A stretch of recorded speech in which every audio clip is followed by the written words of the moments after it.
So this car came in, guys. Check it out. It got a engine light on, and look like the problem is in cylinder 1 and 2. So let's go ahead and check that out. I already pulled up the firing order. It's looking like 1 and 2 is on the opposite end of each side here. So let's go ahead and check it. And when I do pull the ignition coils and spark plugs, I'm going to show you guys what I found.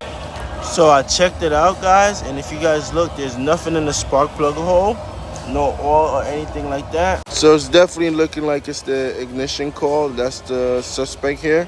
So you're gonna go ahead and request 2 for each cylinder, 1 and 2, because that's where a problem are lying, 1 and 2.